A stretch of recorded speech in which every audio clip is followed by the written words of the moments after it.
Alkitab ini bukan Alkitab yang dibuat Katolik.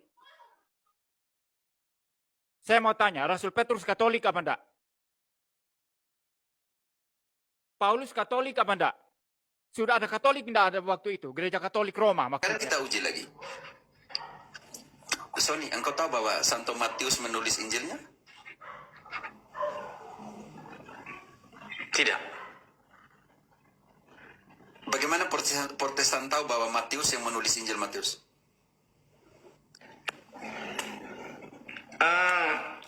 Sebenarnya pertanyaan itu terlalu berat untuk dijawab, Romo, karena saya kurang paham itu. Ya, saya mengerti, Sony. Sony, keempat penginjil tidak menulis bahwa dia yang menulis itu.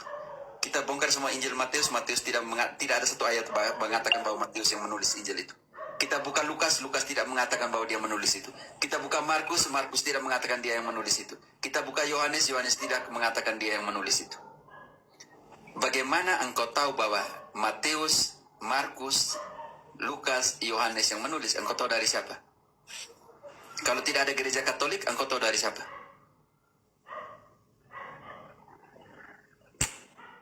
Beratnya. Sony, itu kompilasi yang itu Uskup Hieropolis Papias, Uskup Agung Hieropolis Yunani tahun 135, dan bapak-bapak gereja mengatakan bahwa tulisan-tulisan itu, kompilasi-kompilasi itu ditujukan kepada Matius yang menulis, Markus yang menulis, Lukas yang menulis, dan Yohanes yang menulis. Tanpa gereja Katolik, kalian tidak tahu itu Matius yang tulis, itu Markus yang tulis, itu Lukas yang tulis, itu Yohanes yang tulis. Karena itu, Sony, saya mau katakan kepada kalian, kalau kalian menggunakan kitab suci tanpa rasa malu, gunakanlah itu dengan rasa syukur bahwa kalian terima dari gereja Katolik. Justru itu saya tadi bilang, setahu saya memang gereja yang pertama-tama itu Katolik. Jadi kalau ada keluar contohnya, saya tahu bahwasannya Luther itu dulunya di Katolik. Entah apa sebabnya saya nggak mau tahu, dia keluar dari Katolik. Jadi kalau ada orang yang tukang protes, menyerang, ya, yang keluar ini menyerang Katolik, maka saya berani mengatakan dia itu bukan pendeta, dia itu kaleng-kaleng. Yang kedua, Romo, yang kedua begini, dari kitab tadi, dari kitab yang dibacakan teman tadi, bisa kita pastikan bahwasannya Katolik, nah, gereja Katolik bisa berdiri tanpa kitab suci tertulis. Itu menurut ayat tadi itu. Itu menurut ayat tadi itu. Lalu kita bandingkan dengan kami yang di Protestan, kami tidak bisa berdiri tentang itu. Ya, karena kalian bawa kitab suci yang sudah dikanonkan, yang sudah dibagi dalam bab dan ayat oleh gereja Katolik. Ini Protestan.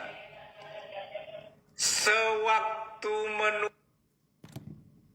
menulis ini, contohnya si nabi-nabi tadi kan yang menulis itu semua, rasul-rasul. Rasul yang menulis di Alkitab ini, apakah sudah bisa kita pastikan dia itu Katolik? Sangat dipastikan. Karena mereka punya pemimpin waktu itu, Santo Petrus. Kita buktiin dalam Kisah 15 ayat 7. Apa kata Petrus di dalam konsili Yerusalem? Maaf Romo. Mengerti? Saya mengerti sekali. Engkau tanya apakah mereka Katolik? Ya, saya bilang Katolik.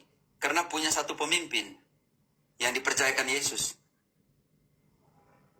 Sesudah beberapa waktu lamanya berlangsung perdebatan mengenai persoalan itu, berdirilah Petrus dan berkata kepada mereka, "Hai saudara-saudara, kamu tahu bahwa telah sejak semula Allah memilih aku dari antara kamu."